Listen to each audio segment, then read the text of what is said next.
Welcome to Chronic Conversations, the podcast that brings a voice to the stories behind chronic symptoms. I'm your host, Katherine Rose, certified integrative health practitioner, founder of ThriveWell, and soon to be published author.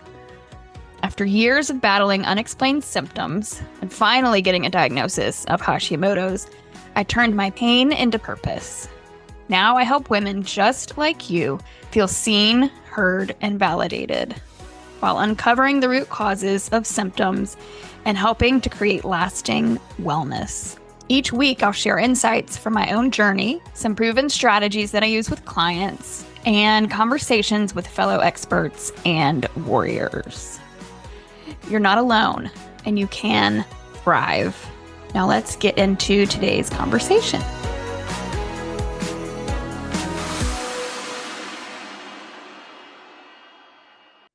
Hi, guys, and welcome back to Chronic Conversations. I am your host, Katherine Rose, and I am so excited about today's episode. I am sitting down with my good friend and mentor, Kate Mills.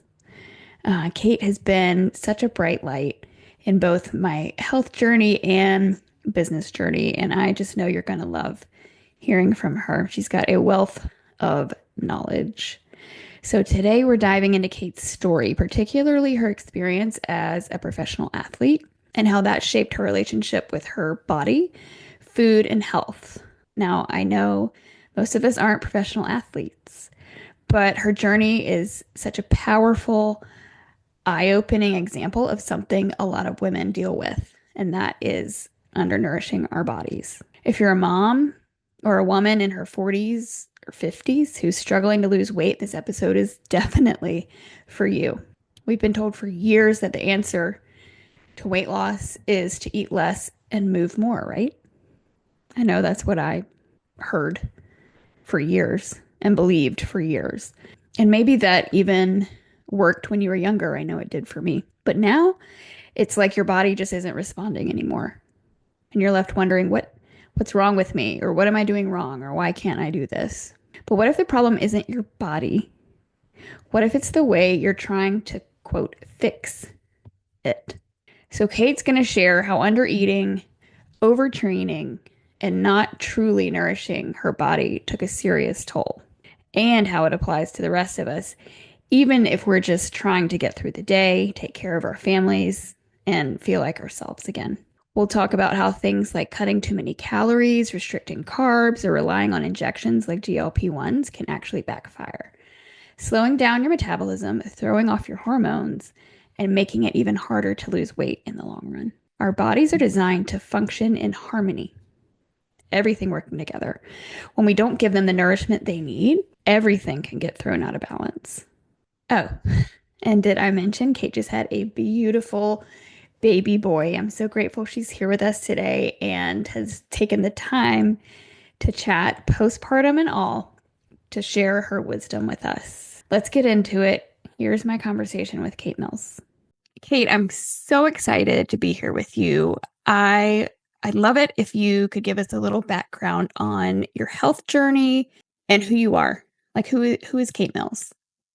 Well, thank you so much, first of all, for having me. I'm so excited to chat with you today. This is something that I don't get to talk about enough, honestly. Like, there are parts of my very long health journey that people ask me about all the time, but the one that we're going to discuss most today is one that I think people need to hear and doesn't get talked about enough. And first of all, thank you. My name is Kate Mills. I'm an integrative health practitioner. I've been on a health journey pretty much my entire life, now almost 30 years of struggling with my health.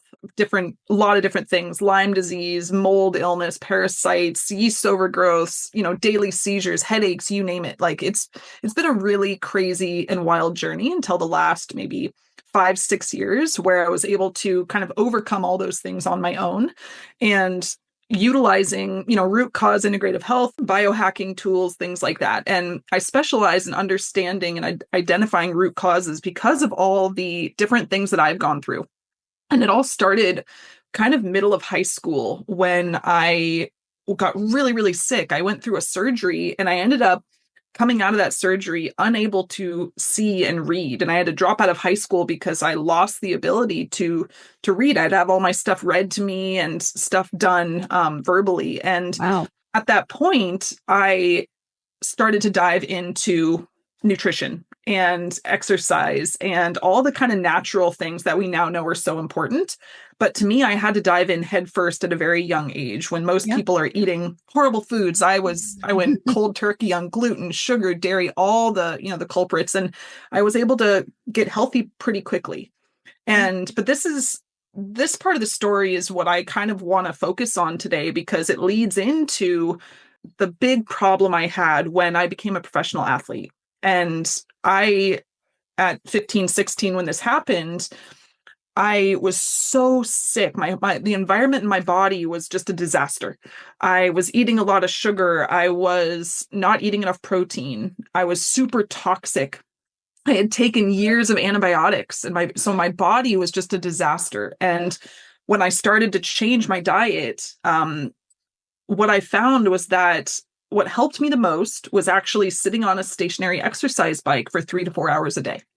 So I actually graduated high school at 16 because I would read my textbooks for 4 hours a day on Mhm. an exercise bike. Wow. But what that led to was me becoming a professional cyclist at 18. And that's when all the craziness happened. So I don't want to go too deep into the rest of my story because it's very long. And this is kind of what we want to focus on today. But it's, I experienced what most young women actually deal with, which is a form of eating disorder that we don't necessarily know we have. Yeah. So I know, kind of that's what you want to talk about today. But again, thank you for hearing my story and letting me tell it. Yeah. No, thank you for sharing. I'm curious, if we back up a little bit, what was your surgery? So I had an inguinal hernia surgery Okay. at, again, 15. And this was because my body was breaking down. Mm. You shouldn't have an inguinal hernia. I was an athlete at the time, but I was seriously under eating protein. So if you're under eating protein and you're exercising and you're not providing your body the nutrients and the nourishment they need, your Right. muscles and your ligaments and your tendons literally break apart Mm. because they go to your muscle and ligaments and tendons to feed. So it literally like weakens those things. And so that was like the first sign that my body was just breaking apart is at 15 I had a hernia. And it got repaired, but again, going under anesthesia and dealing with that when my body was already a disaster and weak threw Yeah. me into just the craziest health issues. Wow. Well, let's get into it.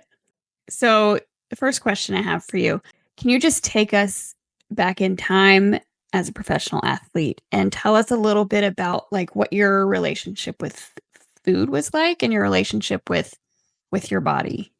Absolutely. So because I became a professional athlete at 18, and this was after I had gone through that initial horrible health scare, chronic migraine headaches 24 hours a day, couldn't read, that type of stuff. And I overcame that by sweating for 4 hours a day and detoxing through that sweat. And so I ended up getting so fit and healthy. But the problem was, I didn't know enough about nutrition to know that I was seriously under eating. I didn't know how many calories I was burning riding a bike for 4 hours, and I didn't think about it. I wasn't doing this to try and lose weight.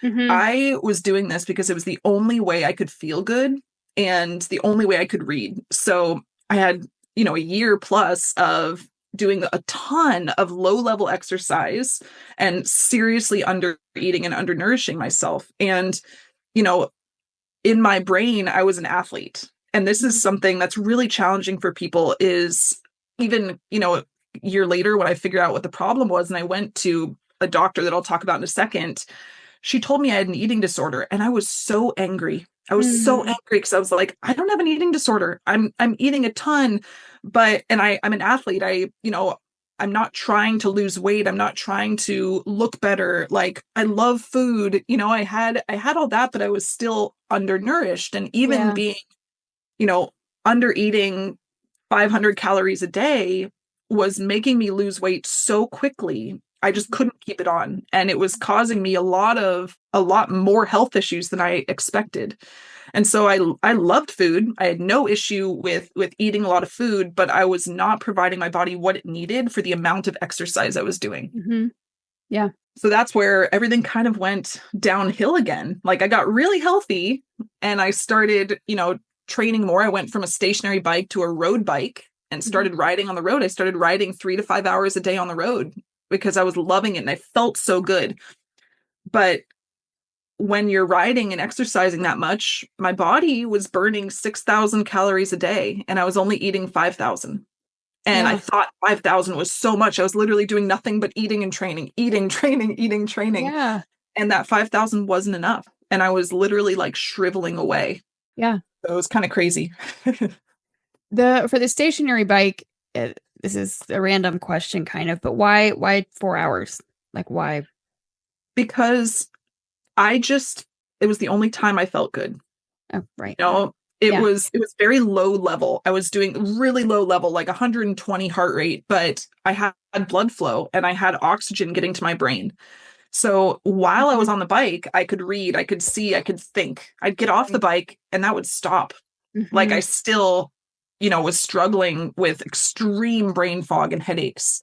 But when I had blood flow and circulation and oxygen and nutrients getting to my brain and was detoxing, this was a big part that I recognize now because I didn't recognize why all this was happening then. Now I Yeah. understand it so clearly Sure. that I was so toxic that the sweating was allowing me to detox, such a heavy, load of toxins, but also the low level circulation was giving my brain what it needed to be able to see. So I just loved it because it gave me pain-free time. And obviously there was, the endorphins and stuff that were coming. And when Yes. you're really sick, you're searching for any of that. And so it was my happy time. Sure. Yeah, of course. When you're talking or referencing like toxic load, can we go in a little bit about that and the importance of detoxing real quick and how the toxic load on our bodies, how that can affect us no matter, whether it's fatigue or making it harder for us to lose weight. Just quickly touch on the importance of detoxing.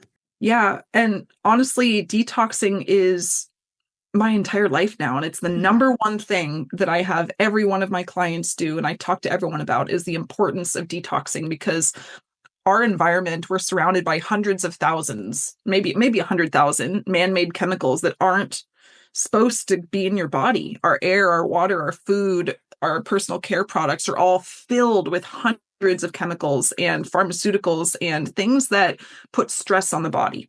And Mhm. when I'm approaching whole body health, I'm always looking at the ratio of good to bad in the body and how much you've got inside you that's stressing you. And what most people don't think about is how important our detoxification organs are in how we feel. So, for instance, the liver and the kidneys and the skin and your lymphatic system and your lungs, these are all detox organs, and they get overwhelmed by the amount of toxins being, bombarding them 24 hours a day. And what happens when they're overworked and overwhelmed is they're chronically inflamed, they swell, they push toxins back out into the body, which then poison your cells because toxins are officially poisons. Yes. So you're putting in hundreds of poisons a day and every cell in your body is being attacked, right? Right. So like toxins are literally attacking every cell in your body. They're causing chronic inflammation, they're causing pain, they're causing so many health issues. Almost every health issue known to man right now has over toxicity at its root. And Yeah. so when I'm supporting people, the first thing I do is one, make sure they're moving their bowels, because if you're not moving your bowels, you can't remove toxins from the body Right. that well. Two, support your liver. Three, make sure you're sweating because sweating is one of the best ways to get toxins out from your entire body and your lymphatic system. Four, make sure you're drinking because without water and hydrating, you're not able to flush the toxins out. Right. And, there are a lot of other things, but it's the absolute most important thing because if you're toxic and your detox organs aren't working, it reduces the health of your entire body. It makes the environment in your body conducive to allowing other things to take hold. So, Yeah. for instance, parasites, mold, yeast, they're all stresses on your immune system, and so are toxins. So when people talk about why am I sick all the time? Why am I, why do I feel so bad? A lot of it is toxicity Hmm. because it's causing chronic inflammation, which is an activation of the immune system, chronic poisoning of your cells, all that. So the best thing you can do to start feeling better immediately is start reducing your toxic load of what you're putting in, and then Yep. start focusing on how to get out what's already in there. And again, Yeah. sweating is one of the best ones, which is again why I felt so good with hours and hours of sweating, is because it was removing it from my entire lymphatic system. Yeah. And so focusing on putting less in and getting more out. Yeah. Sure. I was thinking back before my integrative health practitioner journey, even before I was diagnosed with an autoimmune disease, the environmental toxin piece, or just toxins in general, that was like the last piece that I got on board with. Yeah. And I know a lot of other people feel that way, and or that I've talked to at least. And it wasn't until I think that I did my first detox, the 21-day detox, which was a while ago, but I I was a believer then and realized, I mean, this is no joke. Toxins are real. Supporting your liver is necessary. You've got to sweat, your bowels have to be moving, like all those things have to be in place. But once they are, it's amazing. You feel amazing within like 7 days or Yeah. sooner than that. Yeah, it's definitely an important piece. Yeah, Oh. when I was at the worst of my health journey, which is 3 years of going through Lyme disease treatment, I Mm, was going downhill every single day. I felt horrific, like horrible pain, just everything you could imagine, and felt mm, like I was going to die on a daily yeah. basis. And it was getting worse every day. And I now look back on that and recognize that so much of it was because I wasn't supporting detoxification enough, and I had Hmm. imbalances that my practitioner wasn't addressing. Yeah. And so she was putting in all these antibiotics and anti-seizure meds, all these different things that were causing more toxicity to be created in my body, but wasn't supporting the Ugh, the drainage funnel, wasn't making sure I was pooping, wasn't making sure I was supporting my liver and detox organs to the extent it needed for the amount of stress it was putting on it. yeah. And so now I realize, like, if I had focused on that first and opened up those detox pathways and focused on that drainage funnel, I wouldn't have been in as bad a spot as I was. And Yeah. so looking back on the last like 25 years, I wish I knew about this so much sooner. It would have saved me Sure. so much pain. Of So much pain. course. And that's frustrating too. Some of the people and doctors we go to that we're supposed to be able to trust, it's just some of them don't know better either. But Yeah, I'm glad we know what we know now. exactly. Okay, so for women listening who are in their 40s and 50s and struggling with weight, so for women listening who are in their 40s and 50s and struggling with weight, what are some signs that they might actually be under eating or undernourishing themselves? So one of the biggest problems that I see is women have been yo-yo dieting for a really long time and under eating, thinking that when they undereat, they're burning fat. And this is a huge misconception, huge misconception. And this is what I learned when I, was a professional athlete, and I went through a ton of testing for 2 years and reset my entire metabolism. And one of the biggest things I learned was that if you eat more than, or let's see, more than 300 calories less than what you need, your body goes into what's called starvation mode. When you go into starvation mode, everything shuts down, including your metabolism, because it's going into survival, right? And Yep. so when you go into survival, it holds on to as much fat as humanly possible because it doesn't know when the next meal is going to come. Yes. Hmm. And so many women have been under eating forever because they think it's what they need to do to lose weight. But what Right. what that's doing is it literally is shutting your metabolism down and making you store fat. Yep. And when you undereat, again, you're going into starvation, you're storing fat, but it's creating this situation in your body where instead of burning fat, you end up burning muscle. You end up burning protein. And protein and muscle are what also build and strengthen your metabolism. Yep. So if you, let's say, have been calorie counting and have been eating 1,000, even 1,500 calories a day, your metabolism is at a dead standstill. Yep. But also, if you're exercising and not adding on calories Mhm. to make sure you're fueling that exercise, you're again in starvation mode. So instead of burning fat during that exercise, you're going to be burning your muscle, which is going to reduce your metabolism and it's going to make you gain weight. So there's this weird combination of under eating, over exercising to try and lose weight, and not adding what you need to fuel that exercise. So the best way to actually like reverse that, and it's very fast, it can happen very quickly, is actually to start eating what your body needs. If you eat the amount of calories your body actually needs in a day, on a day, let's say you're not exercising, you eat what your metabolism needs that day. On a day you're exercising, you eat your basic metabolic rate plus what you burned in exercise. If you start fueling your body within about 300 calories of what it actually needs, it's going to switch on the switch that says, oh, I no longer have to starve. I'm not, worried that I'm going to die tomorrow or that I'm going to, there's no next meal. So I'm going to switch my metabolism back on. It's going to start revving and it's going to speed up.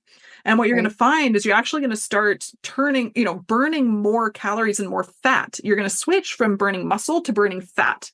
Yeah. But the problem is if you continue to undereat, then you're in this, again, starvation mode. And that's what I try and convince every woman of is, I if you eat what your body needs, you will end up at your healthy weight much sooner than you expect. Yeah. But it's hard to convince people to eat more to lose weight. It's really It hard to convince is. people of that. It But is. I've done it with so many people.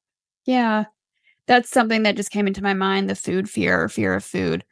It's a hard hurdle for a lot of women to get over. And there's fear there. If I eat more, I mean, I'm gonna gain weight. And it's just about, I mean, there are a lot of different pieces, but trusting your body.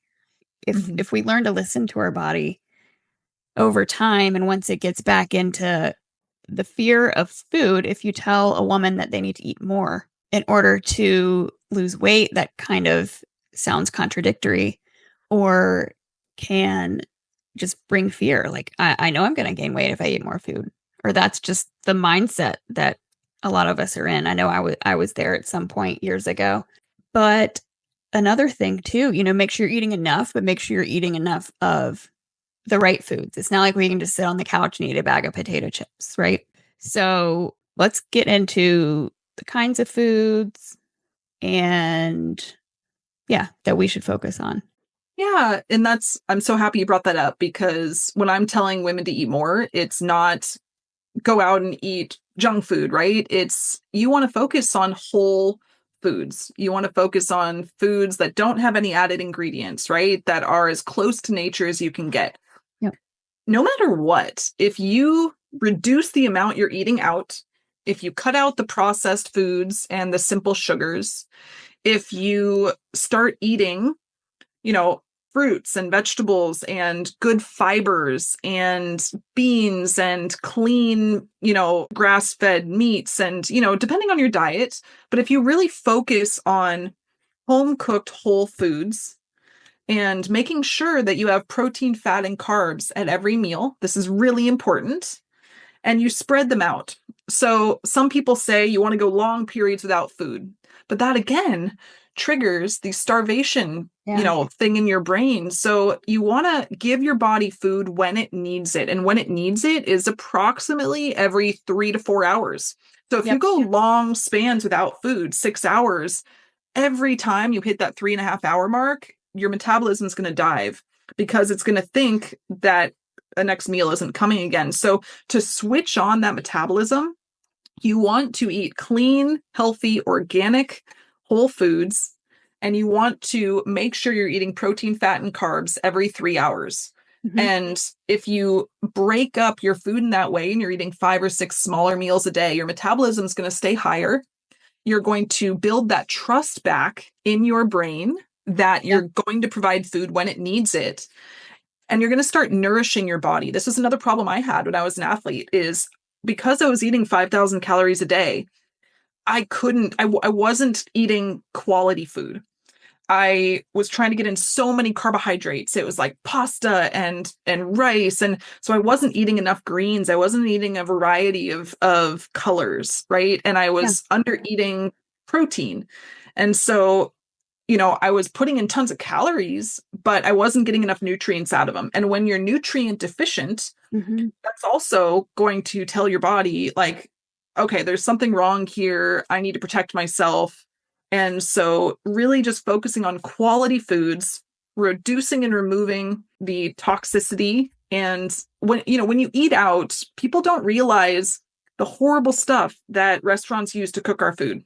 Yeah. Canola oil, plastic fats, like they're adding horrible stuff to, make the foods taste better or last longer, right? And Right. so cooking at home, if all you do is switch to cooking at home and cut out some of those processed foods, you're already going to see an improvement because every cell in your body is going to be happier. Yeah, absolutely. And that's good to almost give permission to like eat that many times a day. But I Hmm. want to make the clarification too that that's different from just snacking and grazing all day to give your body that 3 to 4 hour period in between meals. So it gives your body time to clean up shop and get things through the bowels and where it's supposed to be before you add your next meal on top, because otherwise that can start causing all kinds of GI symptoms as well. Yeah. And I always tell people try and vary the types of fiber you eat. Mm, Fiber is so important and so under eaten. yeah. And if you increase the variety of fiber you eat, and you eat fiber with every meal, every snack, a little bit here, and it adds up, that's also going to make a big difference in your gut health, blood sugar, all that. And so I always tell people, like, really pay attention to fiber because that's one of the most, deficient things in the country. Yeah. And that will improve so many different things as well. Yeah. Absolutely. What about, especially you're finding this out now as being a new mom and things like that. We don't have as much time as we used to focus on meal prep, and it's sometimes it's so much easier to grab something from the freezer that's processed and or do something easy like that. Have you found any like easy quick go-to non-processed things, or like that you can just whip up really quickly from ingredients you have in your fridge or Yeah, I eat a lot of fruits and vegetables, a lot. I eat a lot of beans, different varieties of beans, a lot of eggs. I know those are really powerful for, and just have all the nutrients you need. yeah. Everyone's diet is slightly different, right? And when I was really ill, I didn't eat any meat, any dairy. I ate fish, but I was very limited. I had 100 food sensitivities and I couldn't Yeah. eat barely anything. Yeah. When I, detoxed my body and reduced my parasite load, all that went away. So I now am much more open to eating almost anything I want. Yeah. So for me, I try and again keep it fresh and cycle through things. But one of the things I do is I throw a bunch of random leftovers into a blender.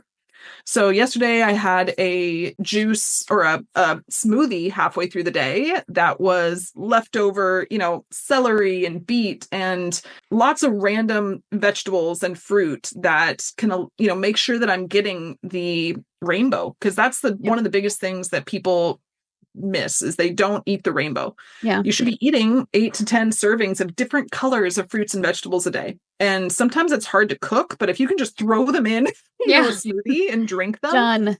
done. Exactly. And so, I also use some supplementation powders, right? I 100% believe in supplementing and using biohacking tools and things because our, even our food is depleted. Our ground soil is depleted. We're low in minerals. Like we don't have the nutrients in our food we used to. And so no matter how much you eat, you could still be deficient. And everyone has different levels of deficiency. So for me, I have a 22 fruit and vegetable green powder that I take every day. I use a bone broth protein that I drink that makes sure I'm getting collagen and things like that. I drink hydrogen water because it's providing insane amounts of antioxidants. And I know you're passionate about that as well. But to me, like I utilize a lot of different healing tools and biohacking things to make sure that it's adding to the normal food that I'm eating. Because no matter how well you eat, I'm a nutritionist. No matter how well I eat, I will still probably be deficient. And so I'm supplementing with hydrogen water. I'm supplementing with amla, which is, the highest antioxidant and vitamin C powder in the world, right? That can reduce cholesterol by like 30%, so I found all these really cool tools to help support, especially right now. I've got a 6-week-old and it's definitely more challenging. So I'm just making sure I'm getting these green and multicolor smoothies, making sure I'm getting enough protein and trying not to overthink it. And continuing to, make sure you make yourself a priority and not, of course, children and everybody else they're a priority too, but we tend to get lost in the mix sometimes. So it's good you're keeping yourself and your health a priority. Yes, I'm working on that. Luckily, again, I've got tools that are so easy to work in my life, like drinking water. Water is one of the most important things in my entire life. So I'm kind of a water snob and I utilize, the cleanest water and I push it through a water ionizer. Yeah. So, which is a hydrogen water, because I know that, antioxidants are one of the most important things that anyone can put in their body because they're preventing damage and supporting your cells, because like I talked about earlier, toxins are attacking our cells at every angle. Antioxidants help protect them. Right. So for me, like I go to drinking this water 24 hours a day because it's protecting my cells, and it's kind of like my insurance in a way. Yeah. And so, again, I've been doing this for nearly 30 years. So I've found all the tips and tricks to keep myself healthy and energized. And hopefully I'm giving some good tips here for the listeners. Sure. Yeah, no, of course. To that hydrogen water, I remember when I'd moved, I'd been drinking it for a few months and then moved and didn't have my machine hooked up for like 2 weeks. And I started to get headaches and had less energy. It's almost like with me, I didn't notice how many amazing things it was doing to me until I didn't have it. And I've just noticed a world of difference with it. Yeah. And one of the interesting things, because we're talking about metabolism and detox, is hydrogen water can provide the more daily detoxification than any other tool you could ever use, because it's supporting cellular detox. So every cell in your body is getting cleaned all day. Yeah. And so it's like you're actually detoxing every cell as opposed to just going toward the liver, right? Yeah, and that's one of the biggest differences in this machine and this kind of water. It actually gets into your cells. And so it hydrates you more than any other water out there. Yeah, and that's the other thing, is the world is chronically dehydrated. And I didn't even know what it felt like to be hydrated until I started drinking it. So for me, the difference is huge. And so, but also, one of the things I didn't talk about when we were talking about toxins is the fact that a lot of women who can't lose weight have a very heavy toxic load. Right. Toxins cause fat cells to swell. Mm-hmm. So, one interesting thing is, where fat cells swell and shrink. They don't like disappear from your body. They just grow and we can add more. We can add more, but they don't just disappear. They just grow and shrink. And the reason they grow is because they're inflamed, or their toxins are being held in those fat cells, or heavy metals. So our fat cells literally like grab on to these horrible things like heavy metals and toxins and things that are in the body that shouldn't be, forever chemicals. And so when we remove those from the cells, the fat cells shrink again. And so people tend to lose a ton of weight when they're able to detox their cells. So I Yeah. had one woman who lost like 7 or 8 pounds within the first like 1 to 2 weeks just of drinking this water because Yeah. she was able to go that deep into, detoxing her cells. And this is someone who lives a detoxing lifestyle. Yeah. So it just shows that weight isn't necessarily what a lot of people think it is. They think it's all calories in and calories out, and it is not. It Right. has a ton to do with detox, inflammation, and, you know, being in and out of starvation mode. So Yeah. just a different way of approaching it. But you know, when I've worked with people in the past to help them with weight loss, detox is like the first thing I do. Yeah. And I know you have a similar view in the way that you approach metabolism and your biohacking metabolism program, which is super cool, by the way. Thank you. Thank you. Yes. So yeah, it's actually funny thinking back about kind of when we met a few years ago and we were having a conversation about just this stuff is the metabolism side and how so many women have it wrong and so when you told me about your biohacking metabolism program, I was like really excited. I was so excited because you can tell how passionate I am about this and I don't do one-on-one coaching anymore. And but I think it's so important because the detox, the inflammation, the starvation mode, kickstarting the metabolism is not just going to help people lose weight. It's going to help overcome almost every chronic condition or symptom people have.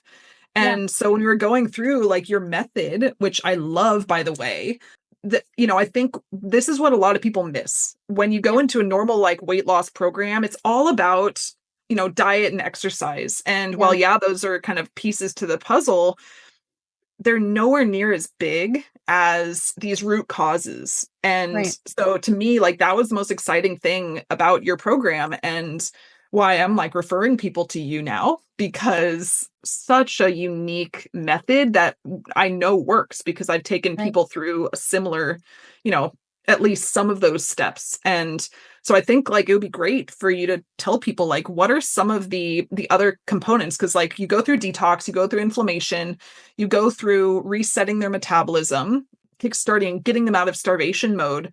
But like, what are some of the other, pieces that are unique? Because Yeah. again, this is a very unique program that really focuses on the root cause side of things. Right. Well, a lot of things, other things that we look at are in lifestyle. We focus on detoxing the body, parasites, overgrowth. I am so excited about my biohacking metabolism program. You hear the word metabolism. That doesn't necessarily mean it's a quick weight loss program. It's not a quick fix. But the steps that we take and the protocols that we go through revolving around gut health, parasites, lowering the toxic load, inflammation. By taking all those steps and doing those things, weight loss is almost an automatic byproduct of getting to the root cause of all these things. I love that. And I think, that's what most people don't understand. They want the quick results, but don't realize that the quick results aren't sustainable. And to Right. actually like get to your goal weight and stay there, you have to eliminate the root causes. So for me, I haven't put on weight in 20 years because other than being pregnant, because I do all the root cause maintenance now. I addressed and identified my root causes through testing, through going through these protocols, and now I just maintain and I can eat as much as I want. People look at me and think that I must, exercise a ton and, eat perfectly all the time. I don't at all. I'm a normal person. I do my best to eat clean, but I utilize the lifestyle and the root cause approach and it's allowed me to literally stay within like 2 pounds for 20 years That's and not burn any muscle. And I know that's what you teach in your program and I'm so excited because this is what people need to hear. oh, yeah. I agree. I think that this is the stuff that people need to know. And, with the diet industry, I feel like a lot of the messaging that we hear or I've grown up with for years has been, again, calories in, calories out.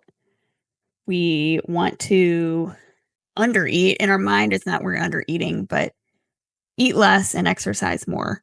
That's kind of the feeling that and what I did, you know, for years. And that definitely did not do my body any favors. So anybody out there that is struggling with, wondering why we can't lose weight, I hope that this episode has brought some light to that. And Kate, we're coming to the end, I guess, of this episode. And I didn't know if there's anything else that you want to share, or also let us know where we can find you.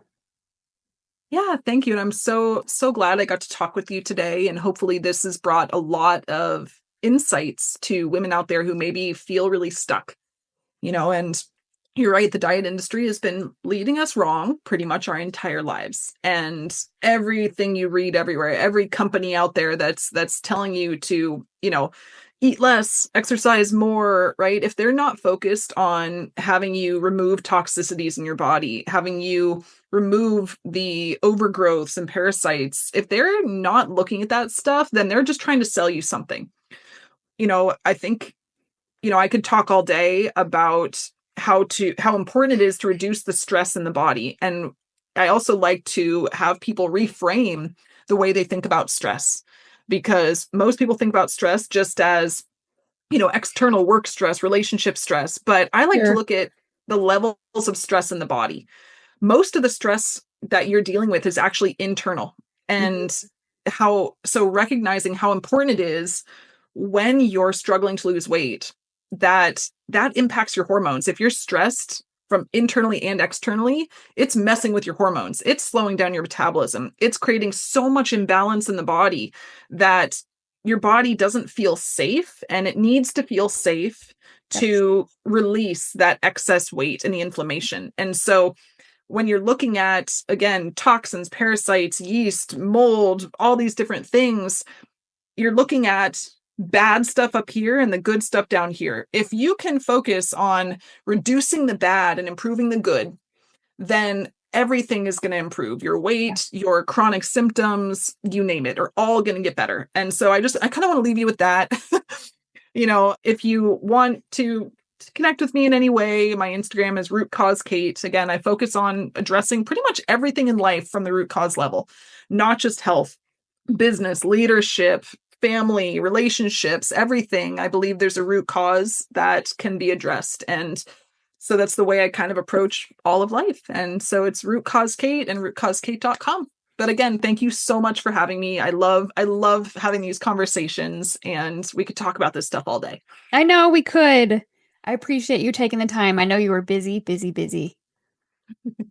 Thank you. And I look forward to listening to the rest of your episodes. Thank you. Thanks so much for tuning into Chronic Conversations. If there's one thing to take away, it's this. True healing starts when we stop chasing symptoms and start uncovering the root cause. Your body isn't broken, it just needs the right support. Keep nourishing it, keep listening to it, and keep biohacking your way to energy, balance, and resilience. If this episode resonated with you or spoke to you at all, please be sure to subscribe and leave a review or share it with a friend who's ready to take their health into their own hands. Stay curious, stay empowered, and keep thriving. Thank you so much for joining me on this episode of Chronic Conversations. I hope you're walking away with a little more clarity, hope, and inspiration for your healing journey. If you enjoyed today's episode, I'd love for you to like, subscribe, and share it with someone who needs it. Every share helps this show reach more women who deserve to feel seen, heard, and validated. And if we're not connected yet, come say hi on Instagram. I'm at Call Me Katherine Rose. Plus, you can check out free tools and resources for your wellness journey anytime at callmekatherinerose.com. And until next time, take care. And here's to thriving well, no matter where you are on your journey.